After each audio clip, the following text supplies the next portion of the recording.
What's up, guys? This is the Leafs Convo for Oak Ridge Ford. It is Monday, August 3rd, 2020. I'm Norm, along with Mike.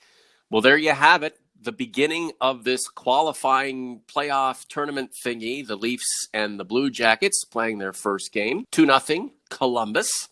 Not the greatest thing we've ever seen, but it's a start. The only problem is, if the Leafs don't get started soon themselves, it'll be all over. Hey, Norm. I look at this game as really we thought that Columbus would play this way, and the Leafs were prepared for it, but in the end they couldn't beat Columbus, even knowing that they were going to play this way, and that's troubling. Now it's not by a stretch, but I look at this situation, and Austin Matthews is matched up against Seth Jones and Zach Werenski and Pierre-Luc Dubois, their number one center and their number one defensive pairing. And Sheldon Keefe played Matthews 25 minutes, and they were on the ice most of the time against him. And when that happens, the Leafs have to, have their secondary scoring, have Tavares and Mitch Marner provide the secondary offense to be able to neutralize that tactic by John Tortorella, and they weren't able to do that. I mean, Matthews had the best scoring chance of the game. There were a couple other really good ones, Tavares and Nick Robertson, but really they didn't have enough scoring chances, and that goal by Cam Atkinson early in the third period killed them. This is the Leafs Convo podcast for Oak Ridge Ford. Like this video on YouTube. Please subscribe to the channel. Mike and I will keep on going, even if the Leafs do get dumped in this first round against Columbus. It wasn't much of a game at all, other than a feeling out process for the entire 60 minutes, save for the two goals that Columbus got. Cam Atkinson coming back after the Leafs had a chance and scores a nice goal for him. Week one for Freddie Anderson. What are you going to do? After that, it's not like Columbus owned the game or anything. And then obviously Alexander Wenberg with the one to finish it all off. Here's the thing though, Mike, you have to believe the Leafs are going to come back, maybe not win game two, but be much better in game two, having had the experience of game one and neither team really being that dominant or that great. Well, yeah, there is that hope, but I don't know how Sheldon Keefe, devises a way of being able to get through the defense that Columbus puts up. I mean, they did it against Tampa last year. They did it in game one against the Leafs. The Leafs had 28 shots on goal, but I would say probably maybe 5 or 6 were really good scoring chances. Most of them were from the outside. Korpisalo was good, and it's really all he had to be with the lack of scoring chances. I mean, John Tortorella and Sheldon Keefe both said it was sort of a game with a little flow back and forth. But then once Atkinson scored, and once the Blue Jackets put on that Peterborough freeze in the third period, the Leafs didn't have a shot on goal the last 6 minutes and I think 15 seconds of regulation. They really didn't have many opportunities in the third after Columbus took the lead. So going forward, do they dump and chase? Do they, what tactic does Keefe employ to get through that defense? And like one of the things I think, Norm, is that they have to be tougher on that defensive pairing of Werenski and Jones. If they're going to play 27, 28 minutes a night, they got to be hit. They got to be worn down, because that'll limit their effectiveness against the lead forwards. But who knows if they can do that? The Blue Jackets not in a major market.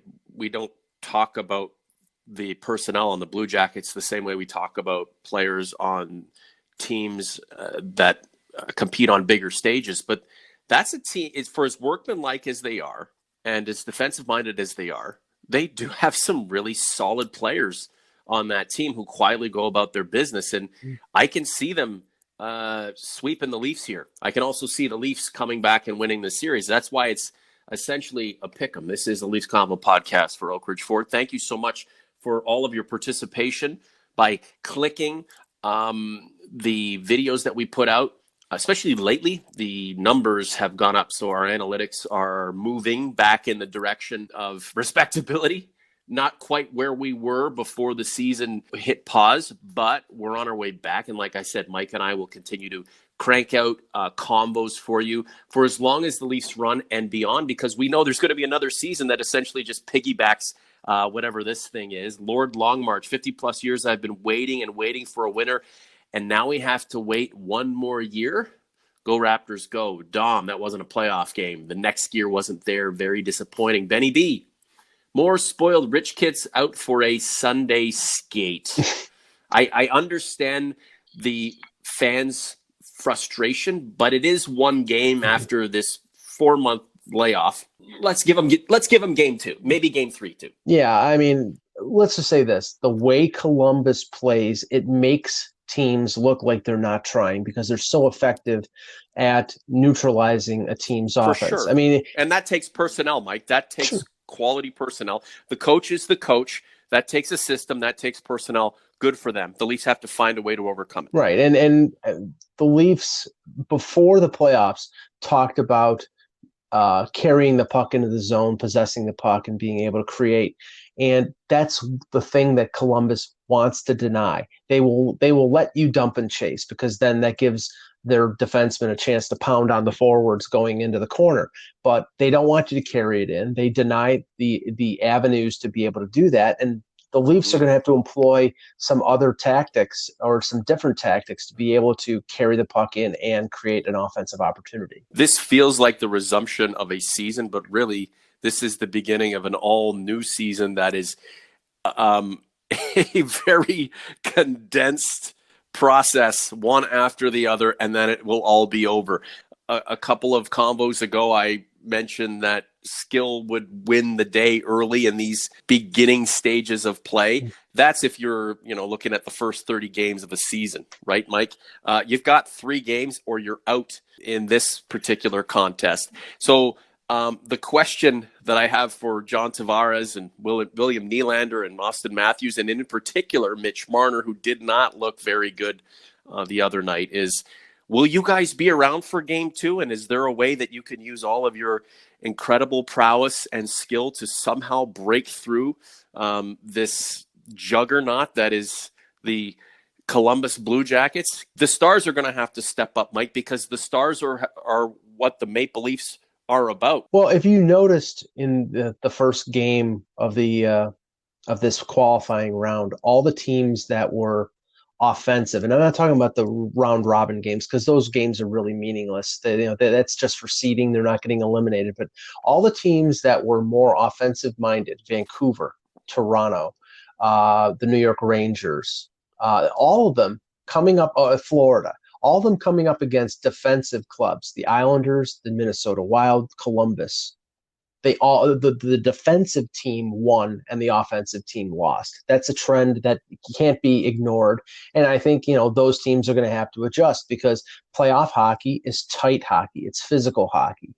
And we've said throughout this season, the Leafs love to freewheel. They have all the talent in the world. But when it comes to mucking it, when it comes to grinding, when it comes to cycling the puck, you don't know whether they can do it, and you don't know whether they can stop it in their own zone. And obviously, from what we saw in game 1, the answer, at least for game 1, was no.